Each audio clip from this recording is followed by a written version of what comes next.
So if a person is looking, let's just say, visual recall, so they remember some pictures in their head, it not necessarily means that they obvious same truth. But what you can do, you can practice like, so let's say, if I were to ask you like, think about the color of the carpet in your house. Sometimes people say look straight, sometimes they might go up, not necessarily. But that's the information that you can calibrate on. So if you, the thing we have to do in a beginning is like probing question. So if you ask a person a probing question, which means something that you know is true, and you can text it, if they got certain reaction that is true, then there will be that certain reaction. If they, for example, lie, they might do something else. So it basically depends on the calibration. So we've got visual recall. So anybody, if people usually think about something they remember, they look up and left. That's a visual recall. When you think about it, it's actually easier to remember when you actually done something, looking up and left, which is a really good strategy. For example, if you're studying for something, you're trying to remember something, it's actually good to look up and right. It's actually easier.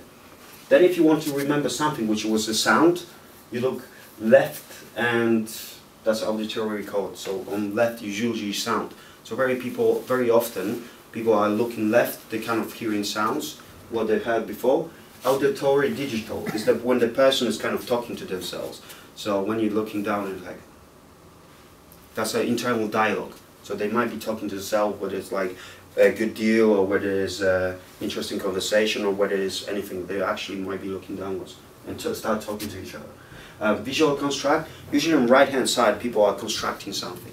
So very often if like, where you've been last night? Oh, I just went to a pub. Yeah, that might be a clue that they're actually kind of lying in a way, because it's constructed, it's not real. Auditory construct is on the right hand side when you kind of hear somebody said it. So it's constructing sounds in your head. And then we've got kinesthetics. So any kind of feelings, if the person has a feeling, they might look down and right. It might be reversed if the person is left-handed, so it's not necessarily always like that, but that's one of the things that are actually happening.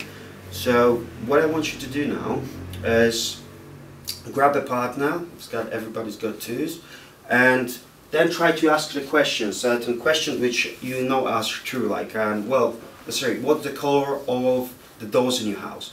What's the color of your dog if you have one? How your car looks like? What's the trims, like rims in your car? What's the front of your house looks like? And you can ask those kind of questions. Try to see if the person is recalling the memory through this way.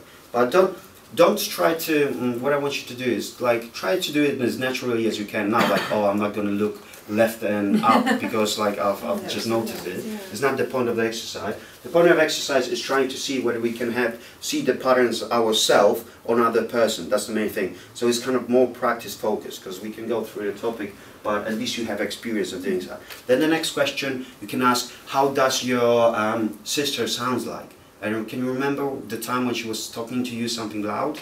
And you can calibrate on those kind of questions.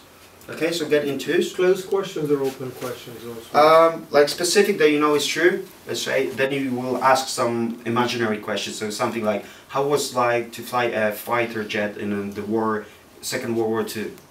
So you can ask this question which you obviously know is not true. So when they're going to imagine, and you're trying to find the difference, Okay, so get into it, guys. I'm going to help you out with